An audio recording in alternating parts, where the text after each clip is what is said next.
Welcome back to my YouTube channel. If you guys are new here, my name is Crystal. Today I'm going to show you guys the wireless Cricut Bright pad. So today we're going to talk about, is this something that may be right for you? Do you want to have this on your Christmas list? Is it something that you would use? Now I want to go ahead and send a huge shout out to Cricut because I asked if they could send us one to test here on the channel, and they did. So I was able to partner with Cricut on this video, so huge shout out and thank you to them. So I have tried their Cricut Bright pad in the past. So there's one that's actually wired, so you have to have it plugged in at all times. And now they have a Go version to where you can charge it and you can take it on the go. So if you want to sit on your couch and weed this, you want to take it from your desk to your kitchen table, you're not having to try to find a plug-in and fuss around with a cord. So it's not just like if you're going to travel out of town or anything like that. It's definitely just mobile around the house. So to me, I definitely see that worthy of an upgrade, because anytime I can eliminate a cord and have an included like battery pack built in, I'm definitely all for it. So like I said, I have played around with their Cricut Bright pad in the past and I do love it. So today I wanted to show you guys a few things outside of the box. So not only showing you guys, as you guys can hopefully see here, I'm going to show you guys a little small clip somewhere around in here to show you guys a little close-up, because sometimes for us that are recording this, it's really hard to see this. I've tried to shut off all my studio lights so you guys can kind of see through this as best as possible. So I'm just showing you guys a little close-up to show you guys can see this in person much better than you can on camera. So not only is it going to help you weed and see stuff clear, like this for example is sparkle. So this is their this is basically their glitter permanent vinyl. So it's really cool and you can see through this. So that's amazing. So right now, as you guys can see here, it's kind of hard to see those weed lines, but once you pop it on here, you can see everywhere we need to weed. Not only, you have your basics. This is white, and I know you guys can't see that down here, but it's just like this, trying to figure out where those weed lines are. You're having to tilt it around. You can stick it on here. Once again, in person, you can see this really, really well. So you've got all sorts of colors you can see through. Black, I've got tons of different little ones here. We've got yellow, as well as a blue here, and then a few more pieces of white. So like I said, not only weeding, I'm going to show you guys a few outside of the box things to do with this. Now, a few more things that you guys can actually do too is, if you guys like to do any hand lettering, you can definitely trace with this as well. So you can use this if you guys are an artist. So lots of different things to do. So let's go ahead and start weeding. I'm going to start weeding out this sparkle glitter adhesive vinyl right away, just to show you guys how I can see to weed this. So it's going to make our projects so much easier. All right, so you guys can see I can get into all these teensy little spots here that you guys would probably struggle to see, especially with the glitter. You can use this with HTV as well, but glitter adhesive vinyl is really hard to tell where your cut lines are. So to be able to see this so much clearer is absolutely amazing. All right, so as you guys can see with this glitter adhesive vinyl, how gorgeous is this? That you're able to now see through that. So that's super cool in itself. So now what if it's just a basic adhesive vinyl? We can see those super easy as well. So I'm just gonna go ahead and quickly weed through this one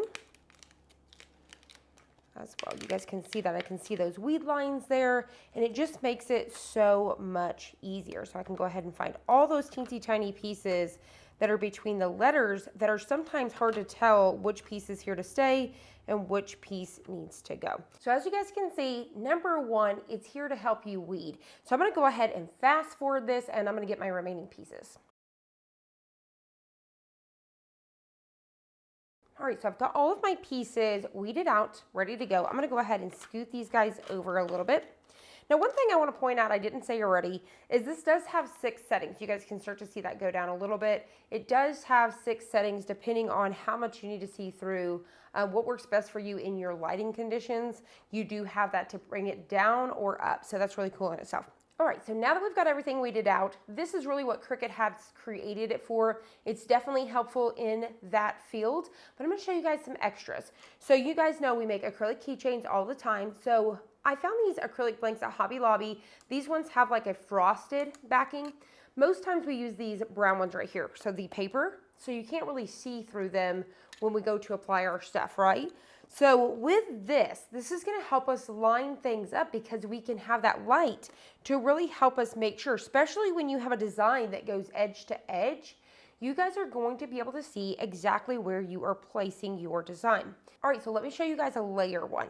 So this is really gonna help you when you have layers to show you where those are gonna be. So we've got our acrylic blank here. I'm gonna bring that light back down so you guys can actually see my blank. And I'm going to pick up my first one, which is gonna be my truck here. Once again, this is a shimmer, so we're just gonna go ahead and use our little scraper tool to pick that up. All right, so I'm gonna go ahead and bring in my first layer here, which is my truck. So I'm just gonna go ahead and pop this down, rub it down. All right, we're gonna remove our transfer.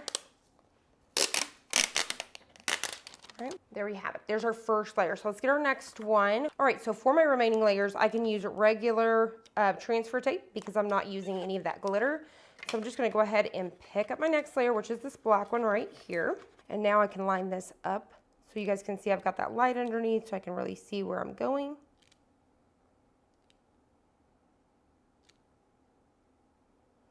All right, so I think I'm happy with that. I'm gonna go ahead and drop it down.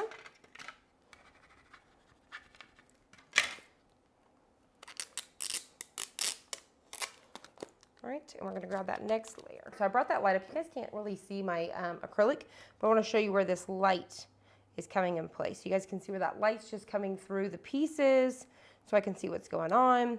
I'm gonna go ahead and lay it down. So it just makes it so much easier. That way I'm getting that perfect placement. You know, I'm not getting off that little bit that we normally do. Everything is coming in so nice. So I'm gonna go ahead and move on to my next layer. I'm gonna go ahead and bring in my scarf. I'm able to hover above it until I see that perfect alignment, and then I can come down. So it really truly has made layering my adhesive vinyl an absolute breeze. So going into our next piece here, these little stars. All right, so one of these is his little nose. So I just need to line that up like so, just like that. This star went absolutely perfect on the truck. The nose went right in place, just super duper nice. Next up, we have his little bitty arms. Now I'm confused. I can't remember if they're gonna go in this direction or this direction. So what I can do, because I can actually see through the paper, I can line it right on top here. I don't need parchment paper or anything like that. I can actually line it up just like this and be like, oh, this is the way it goes. You see how it lines everything up? Now I can come in, pick it up.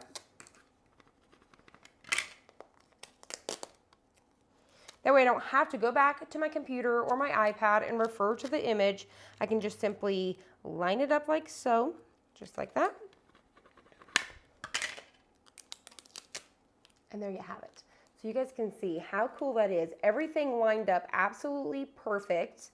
I didn't have to go back and refer. You guys can see that perfect spacing. That light's really helping you guys see. If I turn that off, see how you guys cannot really see through that? But having that light is letting you see that perfect alignment. So you guys have that perfect gap in between each piece and all of that. Once again, I can lay my pieces on top so I can see right through it to figure out, oh, okay, this is where this needs to line up. It's just super nice. So if that's something you guys have not thought about, it's going to be perfect. Now, something with this ornament I want to show you guys as well. I didn't cut it out, but I want to mention it. I could have actually reversed this image, cut it out mirror, placed it on this side, so I would have laid it on one side. This side, I could have put, for example, you know, a boy's name, Jason, or Tony, or, you know, Eli, or whatever it may be, and then put 2021, you know, 2022 to put the year and stuff like that.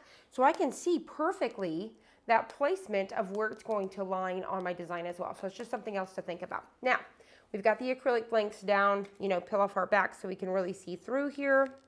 And then you can also paint the back of these, so you guys could definitely get some brush strokes. You could take some adhesive vinyl, cut out some brush strokes as well, but you could definitely just paint some on to add on a little bit extra dimension. So you guys can see on this side, you guys have a little bit of that holographic looking, you know, silver from the red, because this is that sparkle glitter. And it just came out super nice. Really love the way these came out. For our next project, the wood ornaments, what we're going to be doing is a stencil. You can either use your wood burning markers for this, or maybe you want to use some paint of some sort. So what I'm actually going to do, I had to recut these out again. I accidentally weeded these out the wrong way. So what we need to do is actually remove the pieces we would normally keep because we are making a stencil. So I'm going to go ahead and do that now. I'm just going to go ahead and remove these pieces here. Now you guys can see we weeded these in the opposite direction. So these are a stencil. So what we're going to be able to do is add these on our wood ornaments. So what we're going to go ahead and do is I need a transfer tape. The reason why I'm using transfer tape is because I have the little pieces in the middle. If I didn't have those, I would just pick it up by hand. So now what we need to do is lift this stencil up with our transfer tape. So what we're going to do is we're going to come right on top of our ornament here, and I'm just going to line this up.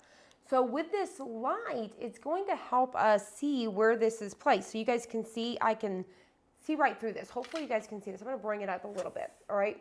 So you guys can see that I can see exactly where my placement is. So if I'm not happy, I can go ahead and move it down a little bit, etc.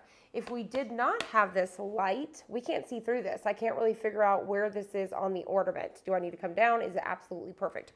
So with this light, it's going to help us figure out, you know, do I need to move this? Which I do. I think I need to bring it down just a little bit. So I want to bring mine down just a little bit like so. And then now let's look at it again. So once again, you guys can see that wood through. So any sort of wood, whether you're working with a wood sign, that it's going from edge to edge, you guys can see that placement. So it's super cool. So once we have it down, we're happy with it. I'm going to go ahead and remove my transfer tape here. I'll be able to smooth everything out. You guys can see our stencil there. I'm just going to smooth to make sure nothing can go underneath. And then at this point, you can either use your wood burn marker or some paint. So for today, I'm using some paint. All right, so I've got my paint here. I've got a little dauber. When it comes to stenciling, you really want to do a dabbing motion. So I just get these little dabbers here, and I'm using a chalk paint. So I'm just going to go ahead and fill this in. You really want to come in more with a dry brush. You don't want to come in soaked so it don't seep or bleed at all. So I'm just going to go all the way over my stencil. Just like that. Once I'm happy with it, I can go ahead and peel it away. Look at how nice that came out. Super nice. So then I could come in with my little weeding tool here and remove my excess pieces. You could definitely use a pair of tweezers as well. And just like that, you guys can see how that bright pad helped me get the perfect placement on these wood ornaments. And once again, I would not have been able to see exactly where I was placing this otherwise. I would not have been able to see just like this if I was placing it in the correct position. I may have been too high, a little over to the right, etc. So that's just another thing to think of when you guys are using your bright pads these holiday season. And there you guys have it. As you guys can see, there is multiple uses for the Cricut Bright Pad. So I wanted to show you guys a few different ways to utilize this in case you guys are on the fence of whether you would really need one or not. So I definitely think you guys should have this on your Christmas list this year. This is the Cricut Bright Pad Go that is wireless. Now this one does come with a cord so you can plug it in and charge it, or plug it in and use it as well. So if your battery dies, you can still plug it in and use it, or let it set for a little while and charge it. Now, like I said, there's also a version that is a little bit cheaper where you can leave it plugged in at all times, but I do think the Go is worth the investment because I don't have to worry about plugging it in, and I can do it all over the house without having to worry if there's a plug-in close by. So as you guys can see, I kind of finished these off with some bows and strings. So just like this, we did some acrylic as well as the wood.